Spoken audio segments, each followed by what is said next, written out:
Nous rendons grâce au Seigneur. Euh, nous sommes là comme d'habitude pour notre moment de questions-réponses. Et nous allons commencer en fait par la première question. La première question qui nous vient du livre de 1 Corinthiens, le chapitre 11, le verset 7. Le frère Amen, je ne sais pas si tu peux partager le passage. 1 Corinthiens. Le chapitre 11, le verset 7.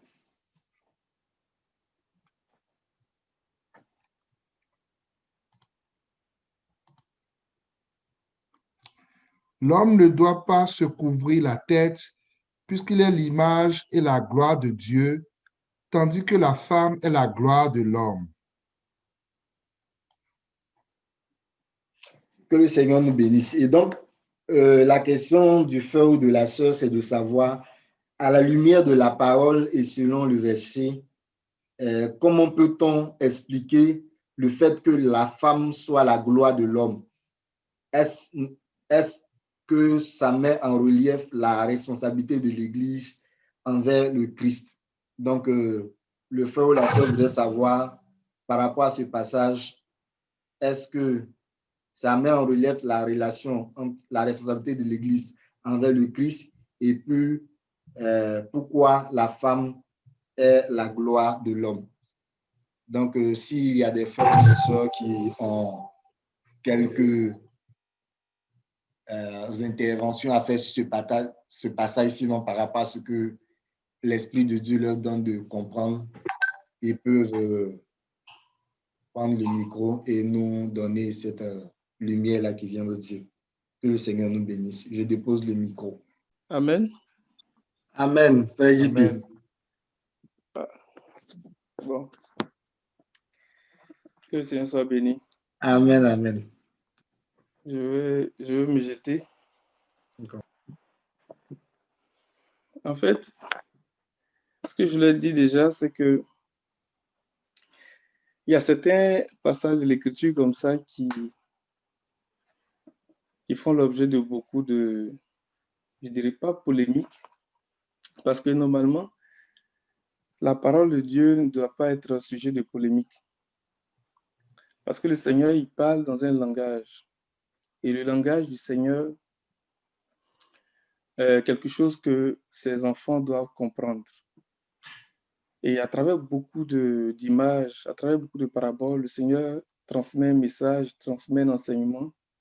Mais comme des fois c'est difficile à comprendre, bon, les interprétations vont dans tous les sens et même des doctrines vont dans tous les sens. Et puis il y a certaines tendances qui se forment, qui se créent. Et puis ça fait beaucoup de bavardage. C'est un peu l'exemple de l'épisode du buisson Adam. Quand le Seigneur a dit à Moïse, enlève tes souliers parce que l'endroit où tu te trouves est une terre sainte.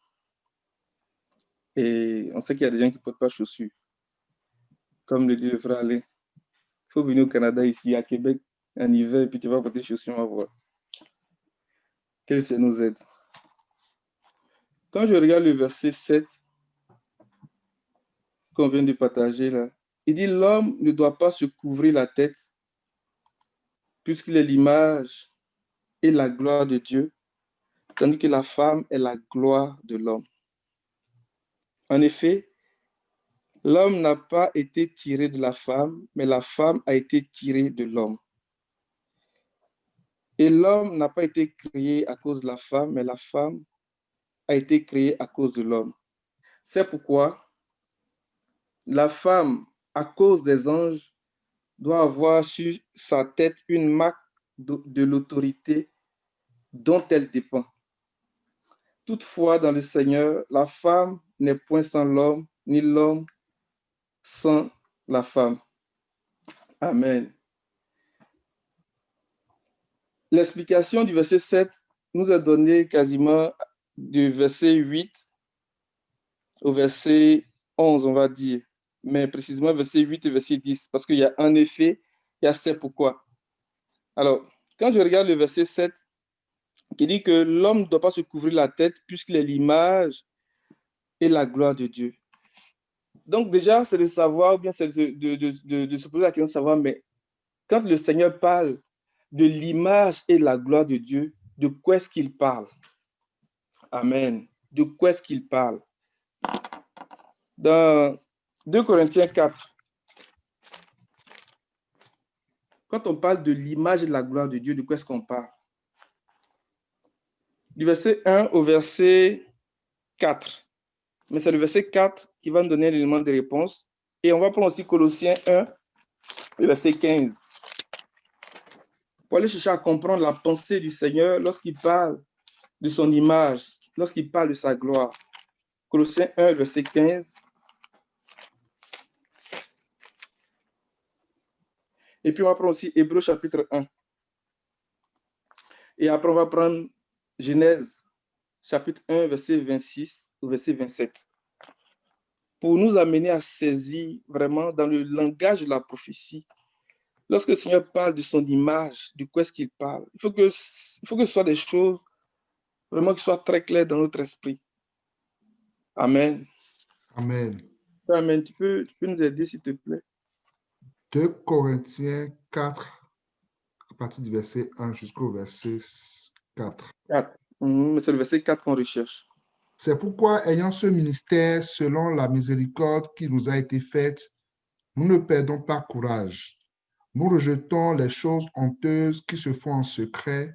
Nous n'avons point une conduite astucieuse et nous n'altérons point la parole de Dieu. Mais en publiant la vérité, nous nous recommandons à toute conscience d'homme devant Dieu.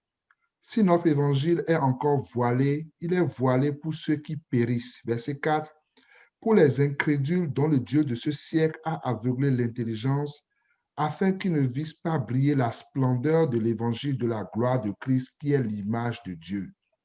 Alléluia. Afin qu'ils ne vissent pas briller la splendeur de l'évangile de la gloire de Christ, qui est l'image de Dieu. Il nous donne vraiment la définition ou bien ce que représente l'image de Dieu. Amen. Colossiens. Colossiens 1, Dieu. verset 15. Ce Fils, il est l'image du Dieu que nul ne voit. Il est le premier-né de toute création. Alléluia. Dans la version Louis II, il dit, il est l'image du Dieu invisible. Il, pour parler du Fils, le premier-né de toute la création. Hébreux, chapitre 1, à partir du verset 1.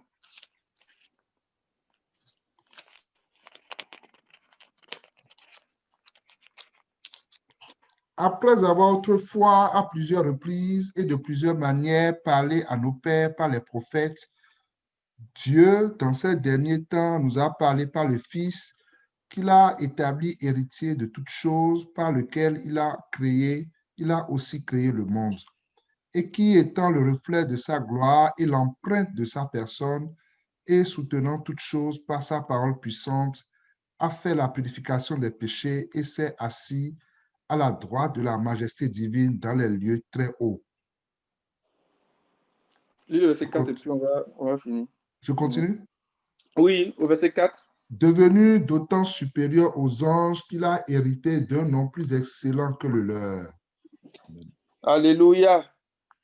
Maintenant, quand on va dans Genèse chapitre 1, le Fils est le reflet de sa gloire et l'empreinte de sa personne. Le Fils est l'image du Dieu invisible, le premier-né de toute la création. Alléluia. Et l'évangile vient nous révéler le Fils, l'évangile de la gloire du Fils, qui est l'image du Dieu invisible. Donc, on commence à comprendre ce que le Seigneur est en train de dire dans Genèse chapitre 1, à la création. Après, verset 26 et verset 27. Puis Dieu dit, faisons l'homme à notre image, selon notre ressemblance, et qu'il domine sur les poissons de la mer, sur les oiseaux du ciel, sur le bétail, sur toute la terre et sur tous les reptiles qui rampent sur la terre. Dieu créa l'homme à son image, il le créa à l'image de Dieu, il créa l'homme et la femme. Alléluia. Dans ce passage que nous venons de lire dans Genèse, il faut voir deux choses, deux niveaux de compréhension. Le premier niveau vient établir les choses que nous avons lues dans 2 Corinthiens 4, Colossiens 1, 15, Hébreux 1.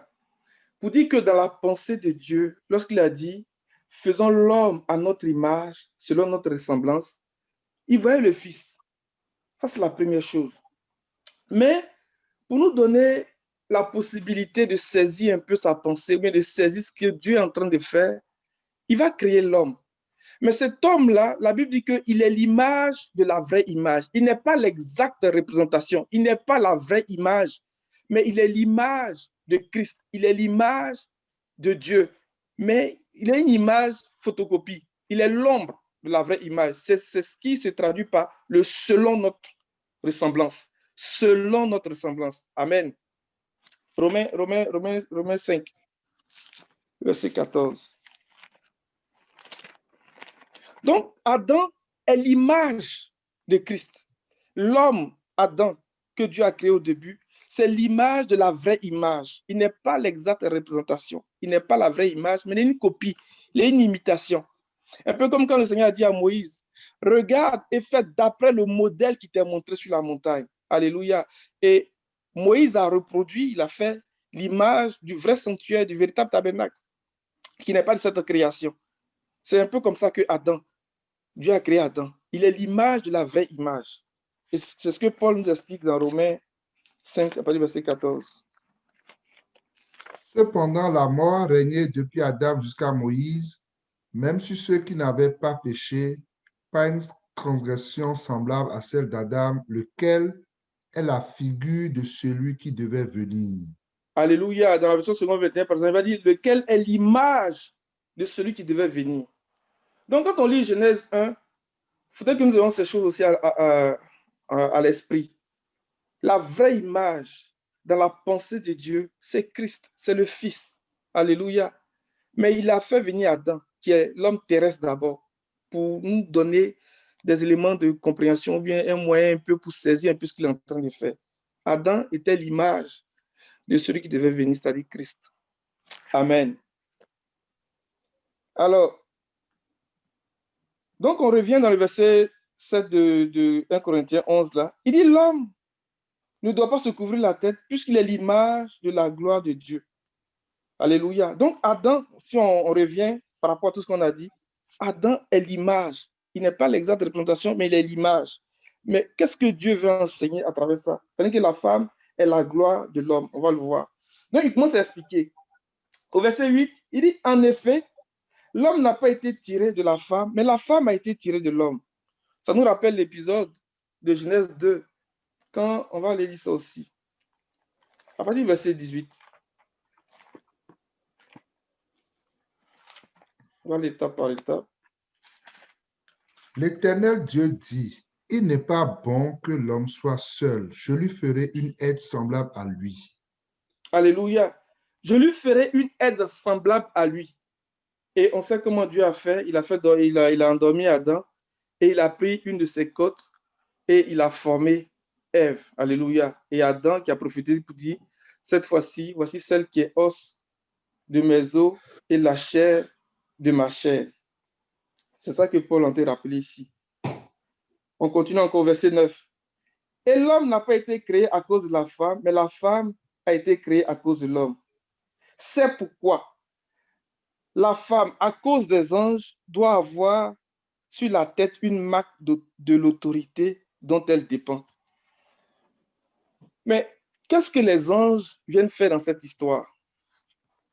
Ça va nous permettre de faire le lien avec cette marque d'autorité qui est représentée par le voile. Le voile, c'est une image, c'est un langage que le Seigneur est en train de nous parler de quelque chose. Déjà, à partir du verset 7 que nous avons lu là, nous voyons que le Seigneur est en train de parler d'un mystère en fait. Il est en train de parler du mystère de Christ et de l'Église. Mais il vient tranquillement à travers ces choses-là pour nous permettre de saisir un peu où est-ce qu'il veut nous amener. Donc, le verset 10 dit que c'est pourquoi la femme, à cause des anges, doit avoir sur la tête une marque de l'autorité dont elle dépend. Mais qu'est-ce que les anges viennent faire dans cette histoire? Nous allons suivre la trace, j'ai envie de dire, des anges dans des épisodes où il y a eu une rencontre entre un ange, bien l'ange de l'Éternel, et une femme. Et nous allons regarder un peu ce qui a été dit dans ce contexte-là pour faire le lien avec le verset 7 que nous avons lu précédemment. Et la première image, c'est dans Genèse 18, lorsque le Seigneur est passé chez Abraham pour lui dire des choses puissantes. Alléluia. Et la deuxième image, c'est dans Juge chapitre 13, parlant de la maman de Samson, la femme de Manoah. Et la troisième image, c'est pour parler de Marie, lorsque l'ange est venu la visiter pour lui annoncer quelque chose. Et nous allons faire le lien. Genèse 18.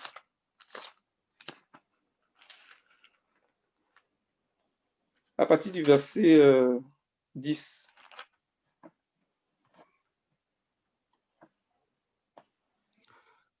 L'un d'entre eux dit, je reviendrai vers toi à cette même époque, et voici, Sarah, ta femme, aura un fils. Sarah écoutait à l'entrée de la tente qui était derrière lui. Abraham et Sarah étaient vieux, avancés en âge, et Sarah ne pouvait plus espérer avoir des enfants. Elle rit en elle-même en disant, maintenant que je suis vieille, aurai-je encore des désirs? Mon Seigneur aussi est vieux. L'Éternel dit à Abraham, pourquoi donc Sarah a-t-elle ri en disant, est-ce vraiment j'aurai un enfant, moi qui suis vieille? Y a-t-il rien qui soit étonnant de la part de l'Éternel? Au temps fixé, je reviendrai vers toi à cette même époque et Sarah aura un fils. Alléluia. Donc, voici un épisode où un ange parle à Sarah, ou bien il parle de la situation de Sarah, et puis lui annonce qu'elle va avoir un fils. Amen. Amen. 14. Y a-t-il rien qui soit étonnant de la part de l'Éternel? Au temps fixé, je reviendrai vers toi à cette même époque et Sarah aura un fils. C'est une question d'enfant ici encore. On va aller dans Juge 13.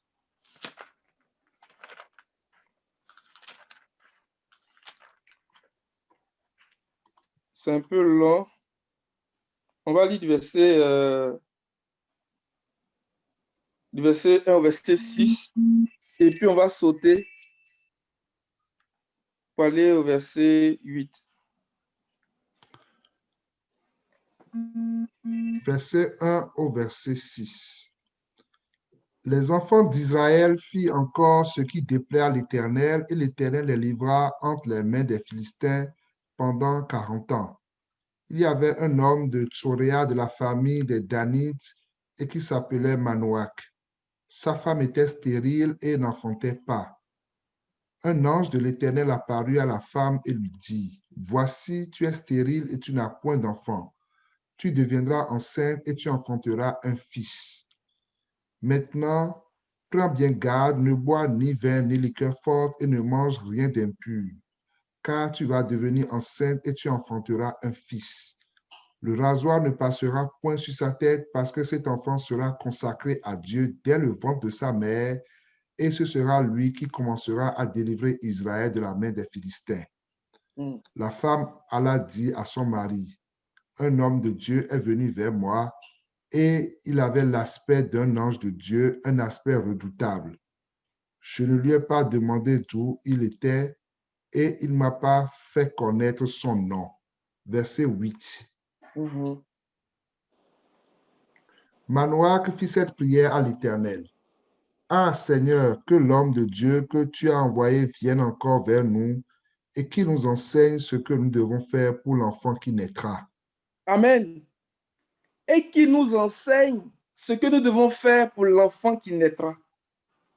En fait, c'est ce que l'ange avait dit à la femme au début, à partir du verset 3, quand tu lui as dit que prends bien garde de ne boire ni liqueur forte, ni vin, et de ne rien manger d'impur. C'est l'enseignement qu'elle a. Et Manoah fait la prière pour dire qu'il vienne encore pour nous enseigner ce que nous devons faire par rapport à l'enfant qui doit naître. À Sarah, on parle d'un fils qui va naître. À la femme de Manoah, on parle d'un fils qui va naître. Et quand on va dans Luc 1, il est question encore d'un fils. L'homme naît de la femme. Toutefois, dans le Seigneur, l'homme n'existe pas sans la femme et la femme n'existe pas sans l'homme et l'homme naît de la femme. Ce que Paul disait dans 1 Corinthiens 11. Il y a un fils qui va naître. Il y a un fils qui va naître. Alléluia. Et comment cela va se passer? Y a-t-il quoi que ce soit d'impossible, bien d'étonnant de la part du Seigneur? Dans Luc 1, à partir du verset 26. Le 6e mois, l'ange Gabriel fut envoyé par Dieu dans une ville de Galilée appelée Nazareth chez une vierge fiancée à un homme de la famille de David appelé Joseph. Le nom de la vierge était Marie. L'ange entra chez elle et dit, « Je te salue, toi à qui une grâce a été faite. Le Seigneur est avec toi. Tu es bénie parmi les femmes. » Troublée par cette parole, Marie se demandait ce que pouvait signifier une telle salutation. L'ange lui dit, « N'aie pas peur, Marie, car tu as trouvé grâce auprès de Dieu. Voici que tu seras enceinte. Tu mettras au monde un fils et tu lui donneras le nom de Jésus. Il sera grand et sera appelé fils du Très-Haut, et le Seigneur Dieu lui donnera le trône de David, son ancêtre. Il régnera sur la famille de Jacob éternellement, son règne n'aura pas de fin. » Marie dit à l'ange, « Comment cela se fera-t-il, puisque je n'ai point de relation avec un homme? » L'ange lui répondit, « Le Saint-Esprit viendra sur toi et la puissance du Très-Haut te couvrira de son ombre. C'est pourquoi le Saint-Enfant qui naîtra sera appelé Fils de Dieu.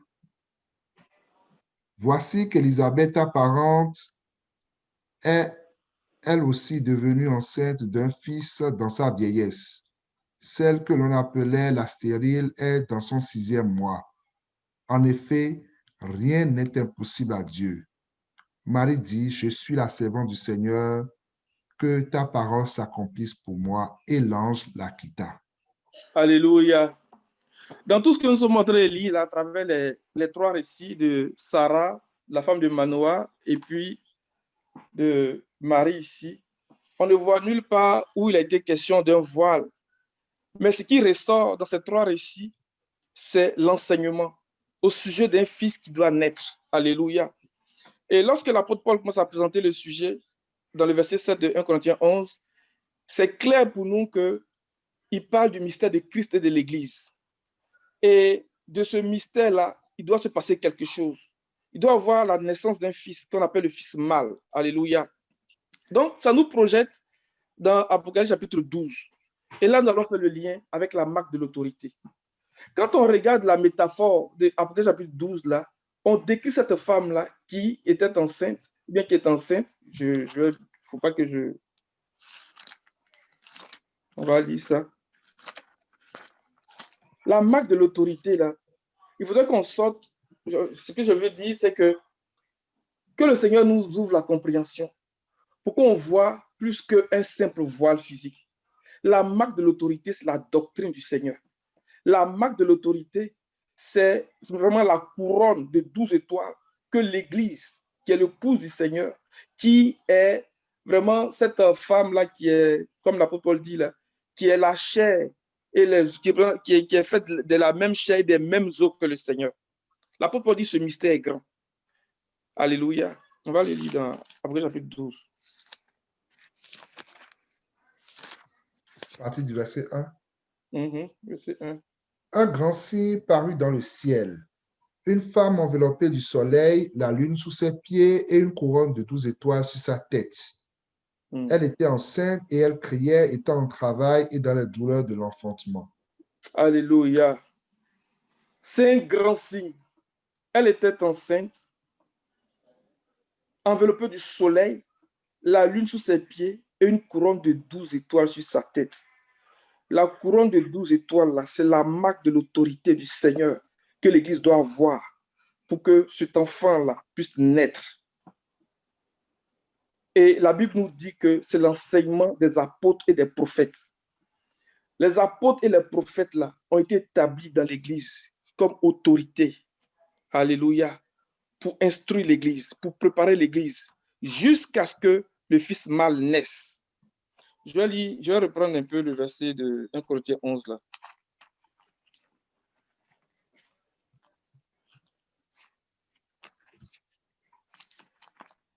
1 Corinthiens 11, excusez-moi.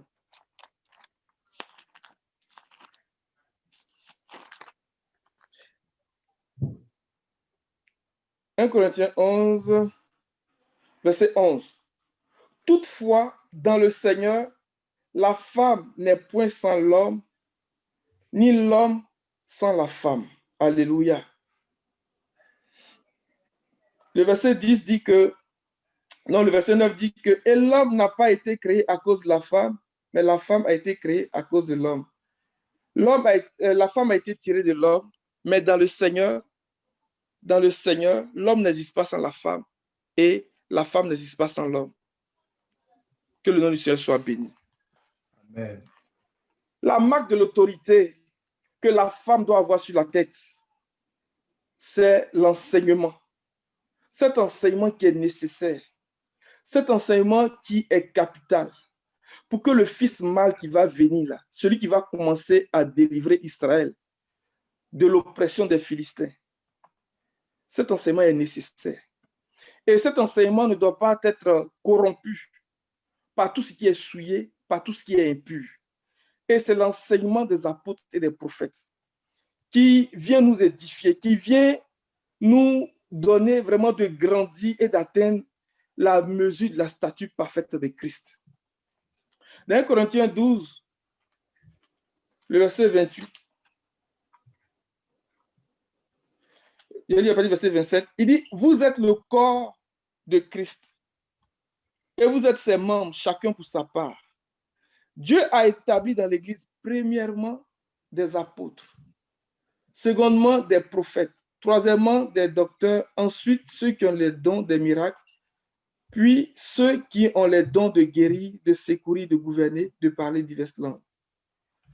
Les apôtres et les prophètes sont les autorités que Dieu a établies dans l'Église. Alléluia. Et dans Éphésiens 2, que nous connaissons tous, à partir du verset 19, ainsi donc, vous n'êtes plus étrangers ni des gens de dehors, mais vous êtes concitoyens des saints, gens de la maison de Dieu. Vous avez été édifiés sur le fondement des apôtres et des prophètes de Jésus-Christ. Des apôtres et des prophètes, Jésus-Christ lui-même étant la pierre angulaire. En lui, tout l'édifice bien coordonné s'élève pour être un temple saint dans le Seigneur.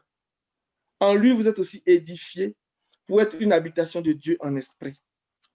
Que cette marque de l'autorité du Seigneur soit sur la tête de tout un chacun de nous au nom de Jésus. Amen. Et que nous soyons environnés de la puissance du Seigneur. Le soleil ici, là, c'est la puissance du Seigneur. C'est la puissance. La Bible dit que la femme est sous la puissance de son mari. Le fait qu'elle ait été tirée de l'homme, c'est l'expression, ou bien ça veut dire que la femme est sous la puissance de son mari. Et par rapport à cela, la femme doit être soumise à son mari. C'est ce que l'apôtre Paul dit dans Éphésiens. Et même dans le chapitre 11 de Corinthiens, 1 Corinthiens qu'on a lu, il commence par dire que soyez mes imitateurs comme je le suis moi-même de Christ. Ça veut dire beaucoup de choses. Ça veut dire beaucoup de choses.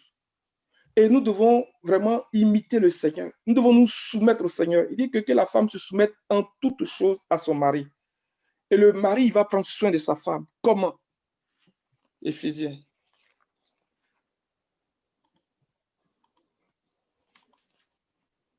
Éphésiens 5, verset 22. Femmes, soyez soumises à vos maris comme au Seigneur, car le mari est le chef de la femme, comme Christ est le chef de l'Église, qui est son corps, dont il est le sauveur. Or, de même que l'Église est soumise à Christ, les femmes aussi doivent être soumises à leur mari en toutes choses. Marie, aimez vos femmes, comme Christ a aimé l'Église et s'est livré lui-même pour elle, afin de la sanctifier par la parole, après l'avoir purifiée par le baptême d'eau, afin de faire paraître devant lui cette Église glorieuse, sans tache, ni ride, ni rien de semblable, mais sainte et irrépréhensible. Quand on va dans Apocalypse chapitre 12, le verset 5, on dit qu'elle a donné naissance au fils. Et le fils a été enlevé vers Dieu et vers son trône. Ça veut dire quoi? Dans le chapitre 4 d'Apocalypse, on voit un peu le trône. Jean a été ravi une deuxième fois. Et puis, il a vu des choses. À partir du verset 2, il dit, aussitôt je fus ravi en esprit, et voici, il y avait un trône dans le ciel. Sur ce trône, quelqu'un était assis. Celui qui était assis avait l'aspect d'une pierre de jaspe, de sardoine.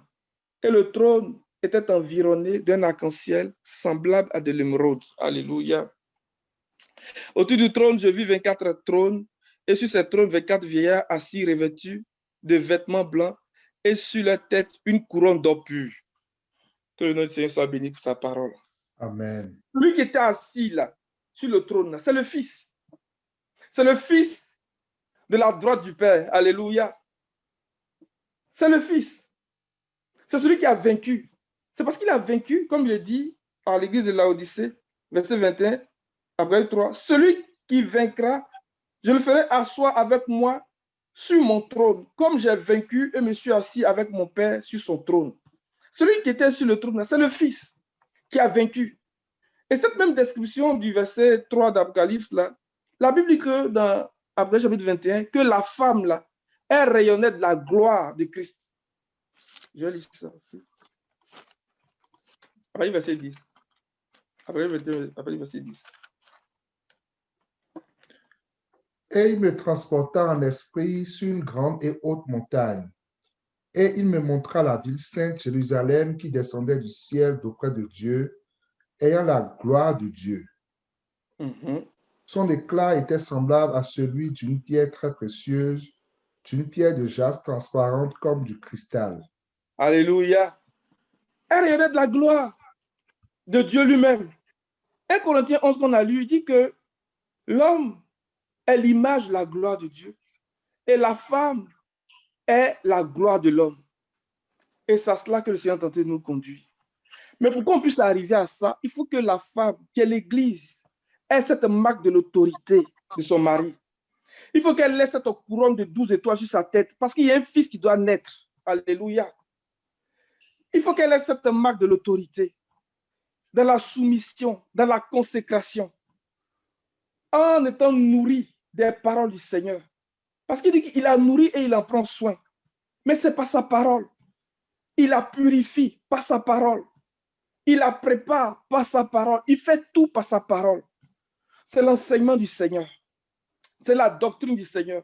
C'est pour ça dans le foyer, ou bien même dans la vie, la doctrine du Seigneur, c'est la sémence du Seigneur. C'est l'homme qui donne la semence, ce n'est pas la femme qui donne la semence. C'est l'homme qui donne la semence, ce n'est pas la femme. Dans la vie de tous les jours, c'est comme ça. C'est l'homme qui donne la semence. Et quand l'homme donne la semence, la femme reçoit cette semence et puis elle conçoit un enfant. Alléluia. C'est l'expression de la puissance. C'est l'expression aussi de l'autorité. Et cette femme-là, que le Seigneur est en train de conduire à la gloire, là, comme lui-même, là, il faut qu'elle ait cette marque de l'autorité, qui est la doctrine du Seigneur. Et Job dit que la doctrine du Seigneur, là, est la lampe du Seigneur sur sa tête. C'est la marque de l'autorité. Donc, la prière qui est l'expression de notre dévotion, la prière qui est l'expression de notre consécration, la chevelure, là, ça part de la consécration. Donc, nous ne pouvons pas être consacrés au Seigneur si nous ne sommes pas soumis à sa doctrine, si nous ne sommes pas soumis à sa parole, si nous n'avons pas sa marque d'autorité sur notre tête. Que le Seigneur nous aide à comprendre ces choses. On va lire un peu Job 29. Amen.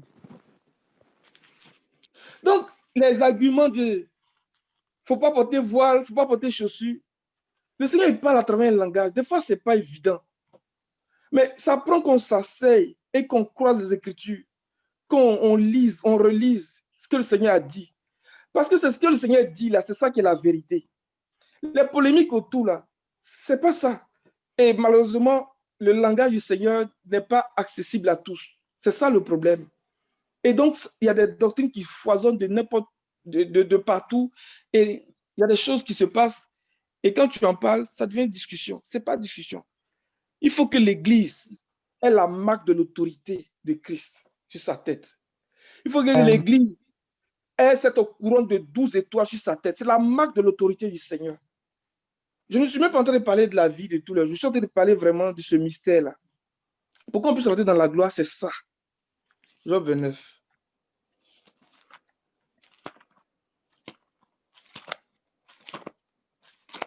Job 29, s'il te plaît, à partir du verset 1. Job prit de nouveau la parole sous forme sentencieuse et dit, « Oh, que je ne puisse être comme au mois du passé, comme au jour où Dieu me gardait, quand sa lampe brillait sur ma tête et que sa lumière me guidait dans les ténèbres. » Amen.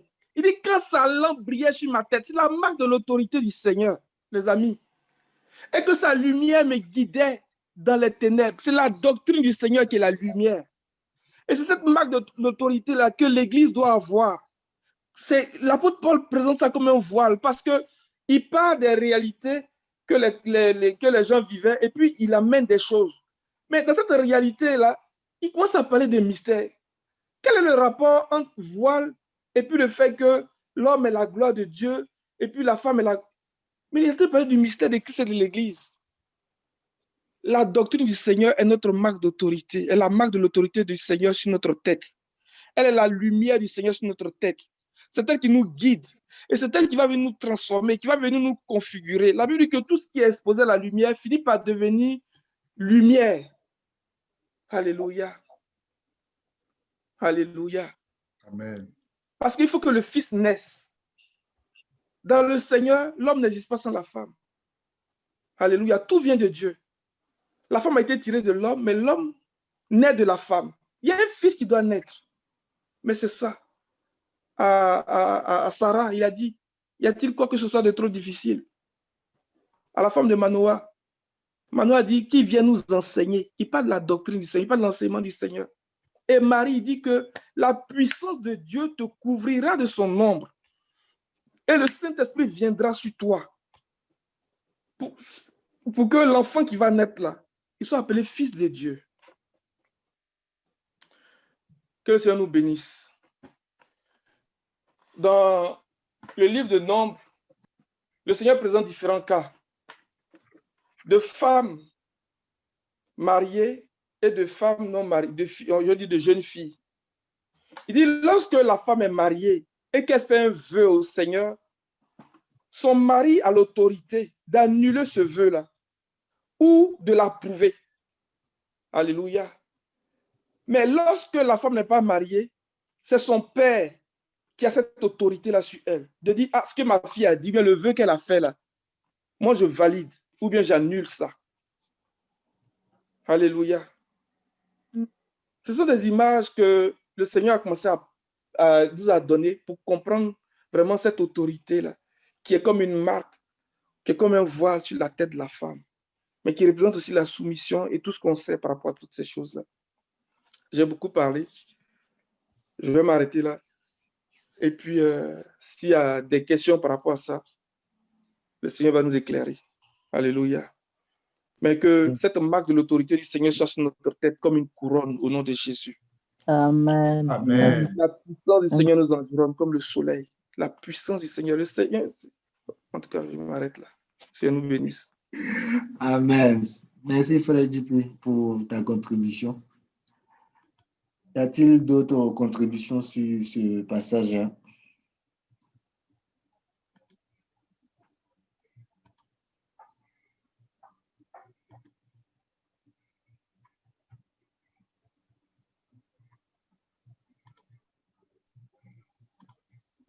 Amen. Amen. Que le Seigneur soit béni. Je bénis le Seigneur pour l'intervention du frère Jean-Philippe. Je voulais apporter quelques éléments en prenant appui sur quelques versets qu'on a déjà vus et puis essayer de prendre un autre angle pour compléter ce que le frère a partagé.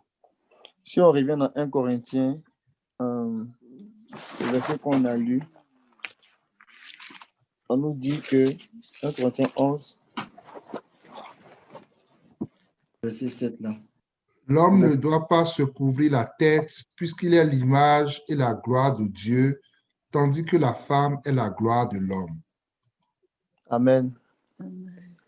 Partant de ce verset-là, un des éléments aussi qui était soulevé dans la question, c'était le deuxième paragraphe de la question. Le frère Jean-Philippe a élaboré sur l'image. Je vais donner des compléments sur le second point qui se trouve dans la question. Et le second point qui se trouve dans la question mettait l'accent sur le fait que, pourquoi on dit que la femme est la gloire de l'homme. Amen. Donc, dans ce que le frère a dit, il y a beaucoup de choses qu'on va prendre là-dedans pour établir ce fait-là. Donc, il a été montré que l'homme est l'image de Dieu. Amen. Et il a établi aussi que l'homme qui est l'image de Dieu, cette image de Dieu-là, dans le 2 Corinthiens qu'on a lu, 2 Corinthiens chapitre 4,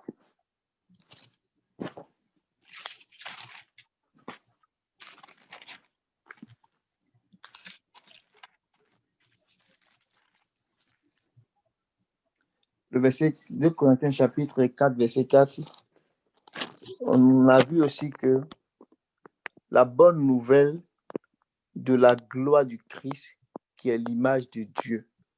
Donc, la gloire du Christ qui est l'image de Dieu. Or, l'homme est l'image de Dieu. Donc, la gloire du Christ, c'est un peu comme si on veut faire par identification, c'est l'homme. Ça fait bizarre, hein? Mais vous me suivez. Amen. Je reprends. Hein? La gloire du Christ qui est l'image de Dieu. Or, l'homme lui-même, là, il est l'image de Dieu. Donc, quand on dit que la femme est la gloire de l'homme, pour qu'on puisse comprendre ça, il faut quitter la réalité terrestre pour se mettre dans la réalité céleste. Dans la réalité céleste, on a Dieu, mais quand on est dans la réalité terrestre, l'homme qui est sur la terre, il est l'image de Dieu. Mais dans la réalité céleste, l'homme devient la gloire de Dieu. Mais quand on dit l'homme, si on le prend à un premier niveau, l'homme avec l'homme masculin, comme c'est dit, mais à un autre niveau spirituel, ce n'est pas l'homme masculin, l'homme homme là, qui est la gloire de Dieu, mais c'est le genre, c'est la nature humaine, la race humaine qui est la gloire de Dieu. Mais dans devenir ou bien parvenir à un autre état, un autre niveau. On va lire par exemple 2 Corinthiens chapitre 8, le verset 23. Ainsi, pour ce qui est de Tite, il est notre associé et notre compagnon d'œuvre auprès de vous. Et pour ce qui est de nos frères, ils sont les envoyés des églises, la gloire de Christ. Amen. Donc, il y a un principe et le langage de la prophétie, c'est vraiment un langage qui est très fort. Que dans l'assemblée, nous tous, on doit être habitués à ce langage-là. De la même façon que les mathématiciens sont habitués à leur langage, les informaticiens sont habitués à leur langage, les comptables sont habitués à leur langage, dans une assemblée, dans une église, tout enfant de Dieu doit s'habituer au langage de la prophétie. Parce que c'est dans le langage de la prophétie que les prophètes, que les paroles de Dieu sont données. La Bible dit que Dieu, il n'a pas besoin de prophétiser. Dieu, il parle. Et c'est parce que Dieu parle que les hommes prophétisent. Ça veut dire qu'on cherche à rendre accessibles les paroles de Dieu. Mais c'est dans un langage voilé, qui est le langage de la prophétie, qui nous vient des fois sous forme d'images, de symboles, de figures, de sens figurés, et dans lequel Dieu cache ces choses. Donc, quand on approche les Écritures et qu'on a cette lecture du langage-là, ça nous permet de saisir les vérités du Seigneur. Donc, quand le Seigneur dit ici, au travers de son serviteur Paul, que la femme est la gloire de l'homme, il ne dit pas ça parce qu'il veut faire de la poésie, mais il dit ça de la vérité qui est que, en réalité, là, l'Église qui était déjà cachée dans l'œuvre de la rédemption, avant même que, j'ai envie de dire, avant même que l'homme pêche, dans la préscience de Dieu, Dieu avait déjà caché l'Église au moment où il créa Adam. C'est pour cela que dans Genèse chapitre 2, avant qu'on rentre dans Genèse chapitre 3, il était déjà question de Adam et il était question de Ève. Et quand on arrive dans Éphésiens chapitre 5, l'apôtre Paul nous dit que c'est pourquoi l'homme quittera son père et sa mère, s'attachera à sa femme. Depuis que Dieu a annoncé ça dans le jardin, là, il dit que c'est son sens qui vient maintenant de s'accomplir lorsqu'on parle de Christ et de l'Église. Donc, là, l'Église, là, qui est la gloire de Christ, qui est aussi l'image de Dieu. Je vais en venir. L'Église, c'est la gloire de Christ. L'Église est la gloire de Christ. Or, on sait que l'Église, c'est l'épouse, c'est la femme. Donc, si l'Église, l'épouse qui est la femme de l'agneau, on peut dire d'elle qu'elle est la gloire de Christ dans la réalité céleste. On peut facilement dire dans la réalité terrestre que l'homme qui est l'image de Christ, si on peut dire ça comme ça, sur la terre, qui est l'image de Dieu, dans la réalité terrestre, et la femme qui est aussi, on va dire, l'image de l'Église dans la réalité terrestre, on peut dire avec l'autorité de la parole que la femme est la gloire de l'homme dans la réalité terrestre. Et quand on va dans la réalité céleste, on voit que l'Église est la gloire de Dieu. Maintenant, une fois que ça s'est établi, on peut aller un peu plus loin pour dire que quand on dit que la femme est la gloire de l'homme, ça, on le dit, on l'affirme à cause de la vérité céleste. Ça, il faut qu'on comprenne ça. C'est à cause de la vérité céleste qu'on comprend ça. J'ouvre une parenthèse. Ce que j'entends et ce que je veux dire par vérité céleste, c'est que, je prends par exemple l'exemple du mariage. Le mariage terrestre qu'on a là, le mariage terrestre qu'on voit, n'est rien d'autre que l'image du mariage céleste. C'est parce qu'il existe un mariage céleste qu'on parle de mariage terrestre. Quand Genèse nous dit, on va aller dans Genèse, chapitre 2,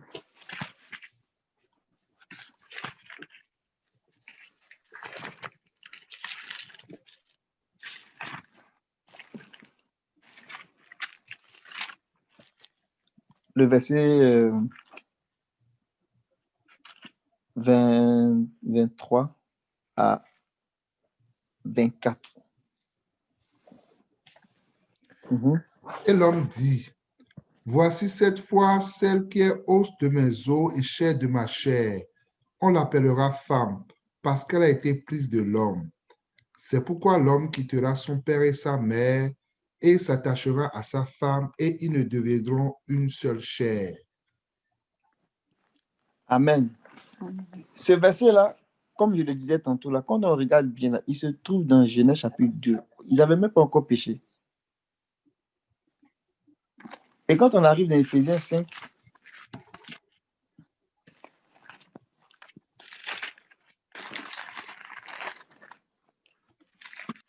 Paul, il va reprendre ça, mais regardons particulièrement le verset 30, 31 et 32. Parce que nous sommes membres de son corps, c'est pourquoi l'homme quittera son père et sa mère et s'attachera à sa femme et les deux deviendront une seule chair. Ce mystère est grand. Je dis cela par rapport à Christ et à l'Église. Amen. Donc, le parallèle qu'on fait ici, là, c'est qu'il est en train de donner des encouragements, des paroles d'exhortation à des couples, à des hommes qui sont mariés, aux femmes mariées, aux hommes mariés. Et il encourageait les hommes à aimer leurs femmes. Mais il dit, Marie, aimez vos femmes comme Christ a aimé l'Église. Et il dit, femmes, soyez soumises à vos maris comme l'Église est soumise. C'est que Paul est en train de dire ici, là, les règles ou les lois qu'il est en train de donner qu'on doit appliquer dans notre mariage terrestre, là. Paul est en train de dire ici qu'il y a un mariage qui est solide, qui est céleste. Et ce mariage, lui, là, il a des lois. Que si on applique les lois du mariage céleste dans le mariage terrestre, il est en train de dire, je ne vois pas comment votre mariage va échouer. Je ne vois pas comment votre mariage va faillir. Je ne vois pas comment votre mariage sera en déroute. Si ce mariage image prend appui sur le mariage vrai. Voici le sens de la prédication de notre frère Paul. Ce que nous sommes en train de dire, c'est que c'est le ciel qui bénit la terre. C'est le supérieur qui bénit l'inférieur. Donc, il est en train d'appeler les bénédictions, les lois du supérieur, là, il appelle ça dans les lois du terrestre. Que le Seigneur nous donne de comprendre ces choses-là. C'est parce que dans le supérieur, l'Église est la gloire de Dieu, de Christ, que dans le terrestre, la femme est la gloire de l'homme. Et le verset 30 ici, dans d'autres versions, dans Éphésiens, là, on dit parce que nous faisons partie de son corps, de Christ. Dans d'autres versions, on dit parce que nous faisons partie de son corps, mais chair de sa chair et os de ses os. Mais ce n'est pas ce qu'il dit dans Genèse. Quand Adam s'est réveillé de son sommeil, il dit voici la chair de ma chair, voici les os de mes os. Il était en train de s'identifier à Ève. C'est-à-dire que ce qu'il était là, il voyait son Ève, il se projetait dans Ève. Mais c'était une façon pour le Seigneur je ne sais pas s'il fallait de prophétiser, mais d'annoncer que l'Église là va avoir sa gloire et l'Église sera comme lui. Amen. Le mot gloire là, on peut le définir comme estime. On peut le définir comme quelque chose de glorieux. Mais ce que ça veut dire aussi, ça veut dire aussi un état très élevé. Donc, quand le Seigneur est en train de parler de gloire, il est en train de parler d'une condition très élevée. Il a dit ce qu'il a connu d'avant, ce qu'il a appelé, ce qu'il a justifié, il les a aussi glorifiés. Donc, ce que le Seigneur fait en fait, il dit les choses comme si elles étaient, il les appelle à l'existence. Donc, l'Église qui est la gloire, là, elle est appelée encore à être glorifiée pour que l'Église qui est la gloire là, soit une réalité. C'est pour cela que le Seigneur, sachant que l'Église a cette position élevée, il voit l'Église comme dans une position élevée parce que l'Église est appelée, pour ne pas dire que l'Église est la chair de sa chair, les os de ses os. C'est pour cela que dans l'Apocalypse qu'on a lu, on dit elle avait la gloire de Dieu. Le fait qu'on dit elle avait la gloire de Dieu, on est en train de dire elle était la chair de sa chair, les os de ses os. Regardons par exemple 1 Chronique 11. En parlant de David, le roi David, qui même dans l'exercice de sa royauté, on était en train de prophétiser que le peuple là, était comme l'Église aussi. On peut voir le peuple d'Israël comme l'Église. C'est pour cela que les Écritures, avec l'autorité de la parole, on ne s'empêche pas de dire que l'Église Israël, c'est l'Église de l'Ancien Testament. 1 Chronique, chapitre 11. On a le verset 1. Verset 1, s'il te plaît. Tout Israël s'assembla auprès de David à Hébron en disant, voici, nous sommes tes os et ta chair. Alléluia. Mais il parle d'Israël dans la chair. Mais il est en train de parler de l'Église dans l'Ancien Testament. Amen. Donc, on dit tout Israël s'assemblait. C'est prophétiquement, c'est très fort. On peut voir David comme Christ. Et on peut voir le peuple comme l'Église de l'Ancien Testament. C'est une image. Donc, il s'identifie. Le peuple s'identifie à lui et il s'identifie au peuple. C'est vraiment glorieux. Et quand on dit que l'évangile, c'est la gloire de Dieu, l'évangile, c'est la gloire de Dieu, c'est l'évangile, c'est par ce moyen-là que Dieu va glorifier l'homme pour que l'homme puisse atteindre le niveau de gloire. C'est l'évangile qui peut faire ça. C'est l'évangile qui est capable de nous prendre dans la condition terrestre et puis de nous habiller, de nous transformer, de nous changer pour que nous soyons véritablement les os de ses os, la chair de sa chair. C'est l'Église qui va arriver dans cette condition, on va dire glorifiée là. C'est cette Église-là à laquelle le Seigneur va s'identifier. Et quand on parle de l'image finale de l'Église, c'est de ça qu'on est en train de parler.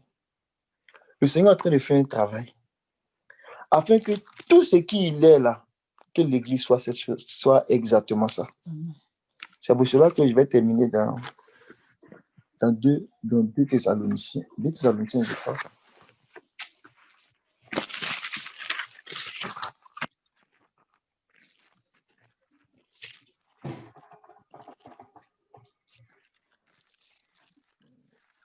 Je pense que c'est 2 Thessaloniciens chapitre 2 ou 3.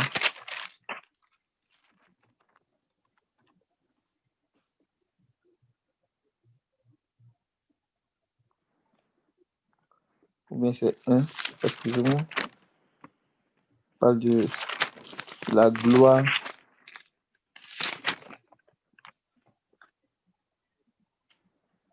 La gloire de Christ là. 2 Thessaloniciens 2. 2 Thessaloniciens 2, chapitre, c'est ça. 2 Thessaloniciens 2, le verset 13 au verset 14. Merci mon frère.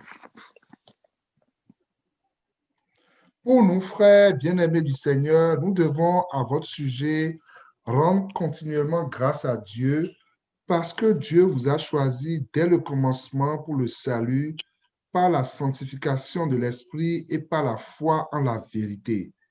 C'est à quoi il vous a appelé par notre évangile pour que vous possédiez la gloire de notre Seigneur Jésus-Christ. Amen. C'est vraiment glorieux. Je vais lire dans ma version. Il dit, quant à nous, frères aimés du Seigneur, nous devons toujours rendre grâce à Dieu à votre sujet, car Dieu vous a choisi comme prémisse pour le salut dans la consécration de l'esprit et dans la foi de la vérité. C'est à cela aussi qu'il vous a appelé par notre bonne nouvelle. Vous voyez, c'est la bonne nouvelle de l'évangile qui peut faire ce travail-là. Pour que vous acquériez la gloire de notre Seigneur Jésus-Christ. Donc, quand on parle de acquérir la gloire du Seigneur, on parle de, elle est la gloire de l'homme. L'Église est la gloire de Christ. On est en train de dire que cet état élevé que Dieu est en train de nous, dans lequel Dieu est en train de nous conduire là, ce n'est possible que par l'évangile. Mais c'est un mystère dans le sens que Dieu est invisible, mais Dieu est en train de se rendre visible. Dieu est en train de se manifester corporellement. Voici le mystère. Dieu est en train de se manifester corporellement. Le Dieu qui est invisible, l'apôtre Paul dit que Dieu est invisible. Il habite une lumière inaccessible. Mais la bonne nouvelle, c'est que ce Dieu qui est invisible est en train de se manifester. Il est en train de venir. C'est lui qui est, qui était et qui vient. Il est en train de se manifester corporellement. Lors de la première venue, on a vu le Seigneur dans la chair. Mais ça a duré environ 33 ans dans la chair, dans son ministère, dans la chair, dans le jour de sa chair. Mais quand il est parti, j'ai envie de dire, quand il a été il est mort et qu'il a été ressuscité, glorifié, le Seigneur est rentré dans un état où il continue le travail de la manifestation corporelle de la divinité. Donc, le Seigneur est en train de manifester cet état-là. Donc, il n'a pas été simplement un seul homme dans la chair. Dieu est venu dans la chair. Mais il est venu se manifester dans la chair pour amener les hommes à être aussi, à participer à cette vie-là. C'est pour cela que quand il est venu, il a fait son travail et qu'il est parti, l'apôtre Paul, quand il prêchait, il dit ce Jésus que vous avez vu là, ne le voyez, quand on vous parle de Christ là, ne voyez pas un homme selon la chair. Parce qu'il est rentré dans une autre dimension. Il est rentré dans un autre corps plus grand que le corps de la chair. Christ là, c'est un ensemble de personnes qui va manifester la divinité. Amen. Donc, il est en train de dire que le Seigneur il est comme venu ouvrir, il est comme venu élargir la portée. Ce n'est plus un seul individu, fils on va dire, de David dans la chair, ou bien fils de Marie, ou bien enfant de Marie, ou bien enfant de Joseph dans la chair. Non. Cette manifestation corporelle-là, elle est allée à un autre niveau. C'est maintenant un corps de personnes. Et ce corps de personnes-là, lui, il est la tête. Amen. Et puis le reste, là, c'est l'Église. Ce qui fait que quand ce corps de personnes va rentrer, va grandir dans cette maturité, va accéder à cette gloire-là, on pourra dire avec l'autorité, toute l'autorité de la parole, que nous sommes la chair de sa chair, les os de ses os, ont la gloire de Dieu. Amen. Donc, elle aura la gloire de Dieu. Elle a la gloire de Dieu. Cette ville qu'on a vue qui a la gloire de Dieu, là, c'est là-bas que Dieu est en train de nous conduire. Donc, alors que nous avons cette vérité spirituelle, nous essayons de l'appliquer dans nos vies. Donc, quand c'est comme ça, là, quand quelqu'un comprend ça, quand un mari comprend ça, quand il voit sa femme, il la respecte. Il la respecte. Donc, Dieu est tellement bon, il a attaché ses affaires. Donc, quand sa loi est claire et qu'on veut vraiment obéir à sa loi, on ne peut plus faire n'importe quoi. Au contraire, ça ne produit que la joie. Je voulais m'arrêter, mais il y a un dernier verset qui me vient à l'esprit. Et vous allez voir pourquoi j'ai dit ça. Dans Sophonie 3.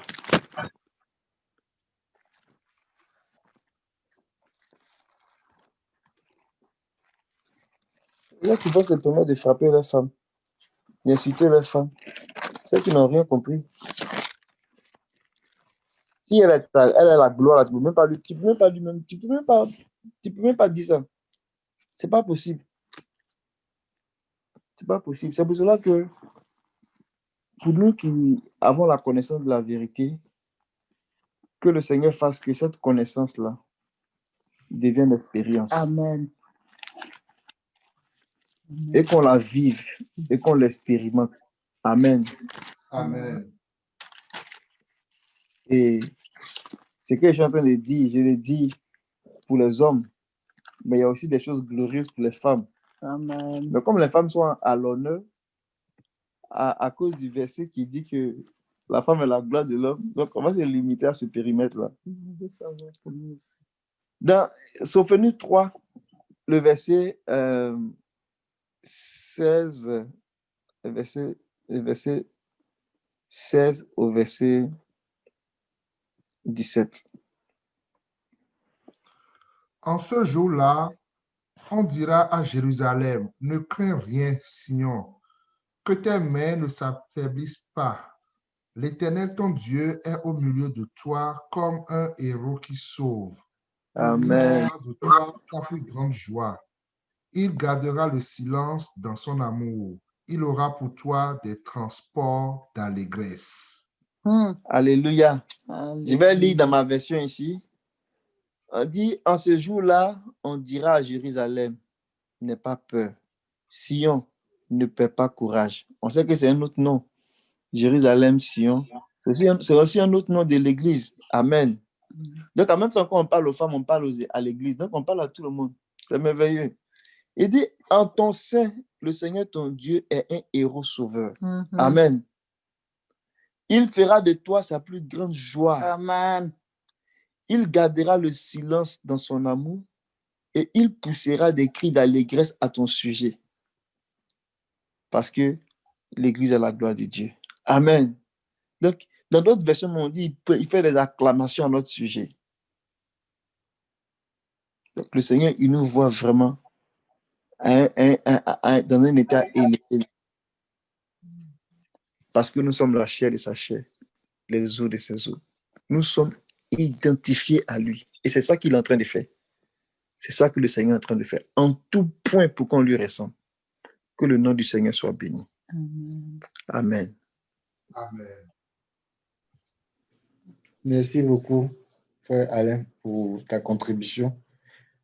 Y a-t-il une autre contribution sur ce passage-là? Amen. Je voulais Amen. juste rajouter quelques passages. Je pense que les frères ont tout dit là. Vraiment, je bénis le Seigneur. Puis, il a été montré que l'homme est la gloire de Dieu. Je pense que Jean-Philippe l'a bien expliqué, Alain aussi par la suite. Comment est-ce que Dieu a créé l'homme Adam, qu'il a sanctifié Adam et qu'il a envoyé Adam dans le monde pour manifester sa gloire. La Bible dit que l'homme a été créé à l'image et à la ressemblance de Dieu. On a plusieurs fois expliqué que l'image, c'est le caractère moral, donc la beauté morale que Dieu a transférée à l'homme. Amen. Donc, il a donné son caractère à l'homme. Il a manifesté le caractère de sa gloire dans l'homme. Et on a expliqué que la ressemblance, c'est la domination que Dieu a donnée à l'homme sur l'œuvre de ses mains.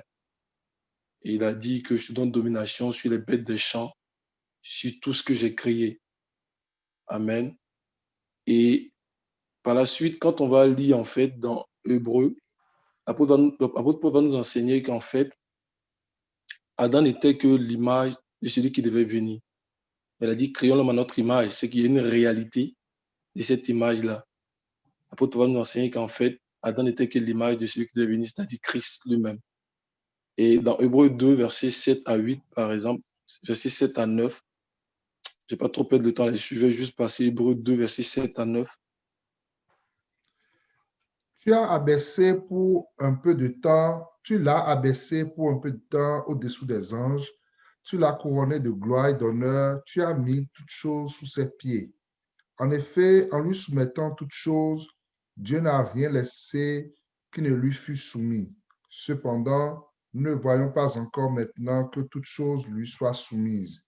Mais celui qui a été abaissé pour un peu de temps au-dessous des anges, Jésus, nous le voyons couronné de gloire et d'honneur à cause de la mort qu'il a soufferte, afin que, par la grâce de Dieu, il souffrit la mort pour tous.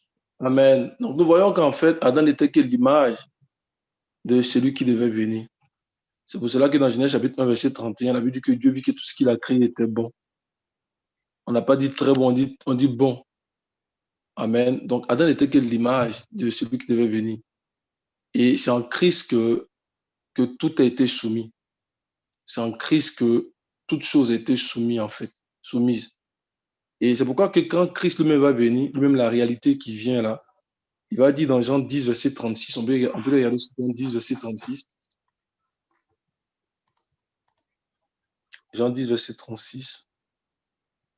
Celui que le Père a sanctifié et envoyé dans le monde, vous lui dites, tu blasphèmes, et cela parce que j'ai dit, je suis le Fils de Dieu. Amen. C'est lui que le Père a sanctifié et envoyé dans le monde.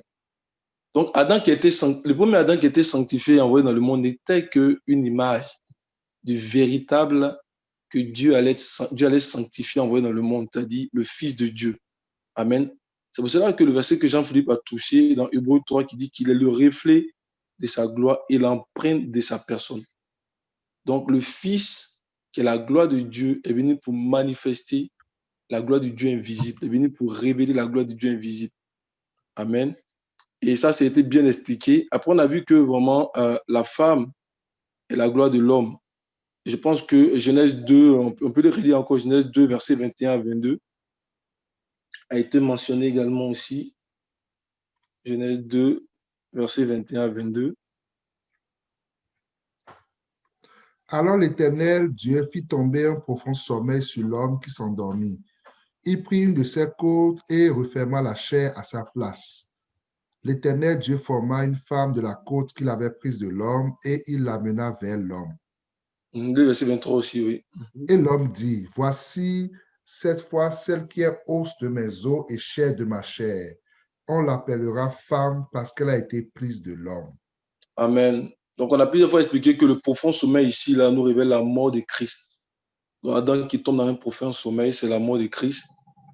Et le réveil d'Adam, en fait, nous révèle en fait la résurrection de Christ. Mais quand il est ressuscité, en fait, Adam, quand il s'est levé, il voit bien sûr cette gloire, cette femme qui a été créée à partir de ses os. Amen. Donc, pour montrer que par la mort et la résurrection de Christ, l'Église, qui est la gloire de Christ, va apparaître. Donc, la gloire de Christ va apparaître, que l'Église va apparaître. Amen. Donc, c'est juste un mystère. C'est pour cela que l'apôtre Paul a touché. Comme le frère Alain a su le dire, l'apôtre Paul a touché ce point-là pour dire, je dis ce mystère par rapport à Christ et à l'Église. Amen. Et ce que j'aimerais rajouter assez rapidement, c'est que je voudrais que nous puissions comprendre que, comme Jean-Philippe a dit, ce n'est pas un morceau de pain, je ne sais pas si je dois dire pain, ce n'est pas un morceau de foulard sur la tête qui peut nous conduire à la dernière rédemption. Amen. Le voile ne participe pas à la dernière rédemption. La femme qui met un voile, elle fait bien. Celle qui ne met pas de voile, ce n'est pas pour cela aussi que le Seigneur va retirer son salut. Alléluia. Et ce que l'apôtre Paul dit ici, les frères ont expliqué que ça va plus loin qu'un simple morceau de tissu. Dans l'Ancien Testament, par exemple, il y a eu des endroits où le Seigneur a demandé certains vêtements aux Juifs. On va regarder ça. On va aller dans Nombre chapitre 7, versets 37 à 41. Donc, il faut aller dans l'esprit prophétique. Il faut aller dans vraiment la parole prophétique. Il faut aller au-delà du morceau de tissu. Sinon, si on s'éclate sur le morceau de tissu, ça devient des débats inutiles. Alléluia. Ça peut nous amener en fait sur un chemin qui n'est pas celui du Seigneur. Il faut aller au-delà, il faut rentrer dans l'esprit de la prophétie. Nombre 7, verset 37 à 41. Offrez un plat d'argent du poids de 130 cycles, un bassin d'argent de 70 cycles selon le cycle. Nombre 7, c'est ça? Oui, Nombre 7, verset 37. Vas-y. Selon le cycle du sanctuaire, tous deux pleins de fleurs de farine pétrie à l'huile pour l'offrande, une coupe d'or de 10 cycles pleine de parfums, un jeune taureau, un bélier, un agneau d'un an pour l'holocauste, un bouc pour le sacrifice d'expiation et pour le sacrifice d'action de grâce, 2 bœufs, 5 béliers, 5 boucs, 5 agneaux d'un an. Telle fut l'offrande de Shelumiel, fils de Shurishadai. Attends, je vais retrouver le verset.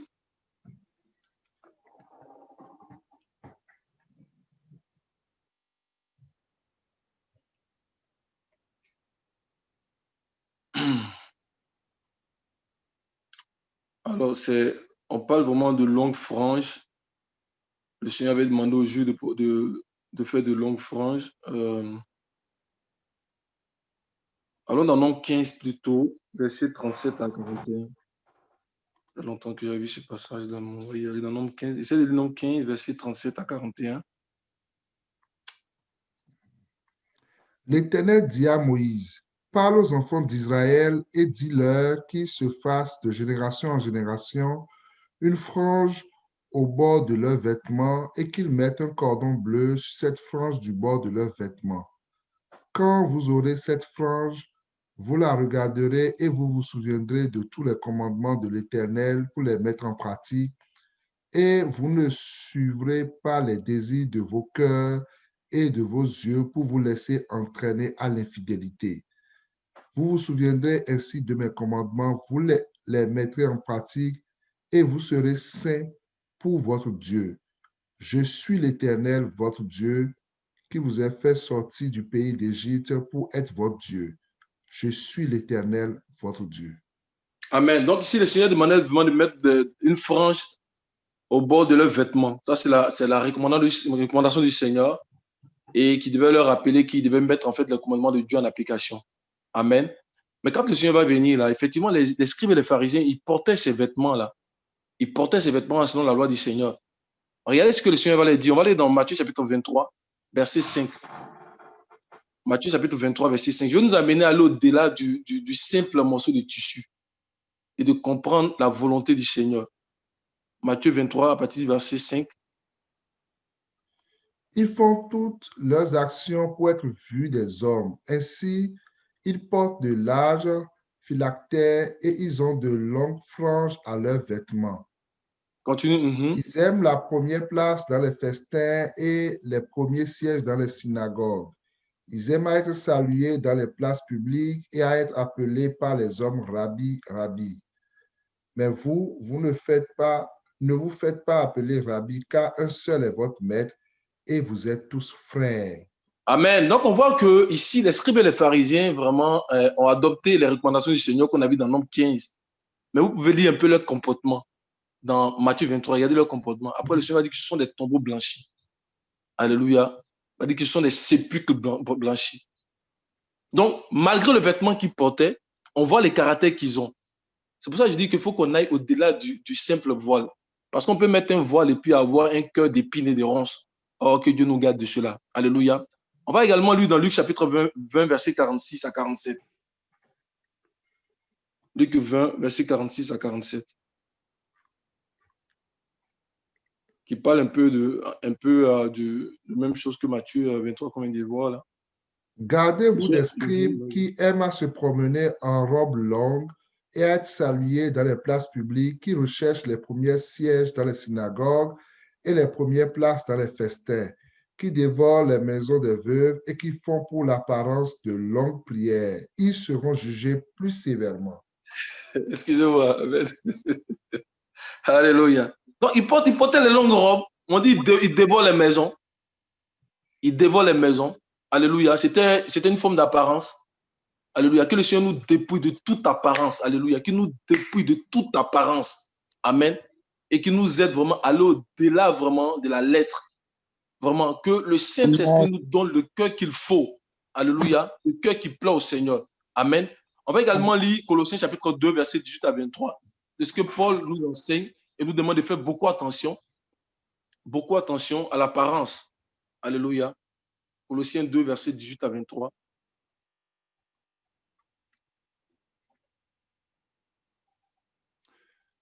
Qu'aucun homme, sous une apparence d'humilité et par un truc des anges, ne vous ravisse à son gré le prix de la course, tandis qu'il s'abandonne à ses visions et qu'il est enflé d'un vain orgueil par ses pensées charnelles, sans s'attacher au chef dont tout le corps assisté et solidement assemblé par des jointures et des liens tire l'accroissement que Dieu donne.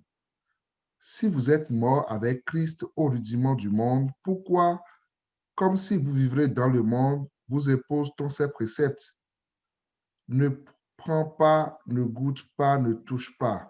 Préceptes qui tous deviennent pernicieux par l'abus et qui ne sont fondés que sur les ordonnances et les doctrines des hommes. Verset 23. Ils ont à la vérité une apparence de sagesse en ce qu'ils indiquent un culte volontaire de l'humilité et le mépris du corps, mais ils sont sans aucun mérite et contribuent à la satisfaction de la chair. Amen. Alléluia. Donc, c'est ça que je voulais rajouter. Puisqu'on doit comprendre, quand on parle de la tête, là, parce que le voile, on dit sur la tête. Quand on parle de la tête, c'est aussi le symbole de la chefferie.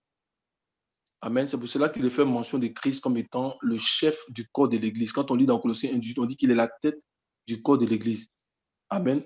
Et dans la Bible, l'Église aussi est représentée par une femme, donc dans les Écritures, parce que l'Église, c'est l'épouse de Christ. Donc, quand on parle aussi de la femme qui doit couvrir sa tête, ça va aussi symboliser le fait que l'Église doit reconnaître Christ comme son seul chef, comme son seul Seigneur. Alléluia. Pour dire que c'est toi la tête. Amen. Et c'est la marque de la soumission, comme Jean-Philippe a su bien le dit, donc par la couronne des 12 apôtres, donc par l'enseignement des apôtres. Donc l'Église reconnaît pour dire que c'est toi la tête. Je me voile Donc, dans un langage prophétique, je me voile pour dire que c'est toi la tête. C'est toi qu'on doit voir.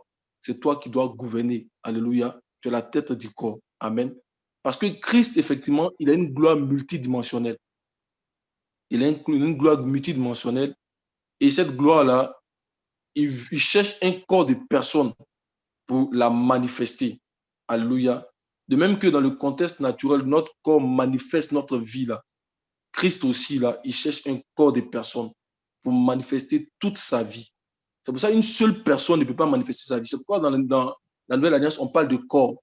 Parce qu'une seule personne ne peut pas manifester la vie de Christ. Dans Nombre 14, verset 21, il dit que je suis vivant et ma gloire remplira toute la terre. Donc l'Église qui est la gloire de Christ, c'est l'Église qui va manifester toute la gloire de Christ. La vie de Christ, elle va manifester ça. Alléluia. Donc c'est pour ça qu'on parle aussi de l'Église comme étant la gloire de Christ. Amen. Donc j'ai voulu, moi, rajouter vraiment pour nous dire qu'il faut qu'on aille au-delà d'un simple tissu. C'est vraiment important. Les gens vont s'attacher à des tissus. L'apôtre Paul dit que ce n'est pas un aliment qui nous rapproche de l'homme, mais qui nous éloigne de l'homme. Il dit que celui qui en mange là, il n'a rien de plus. Celui qui ne mange pas n'a rien de moins.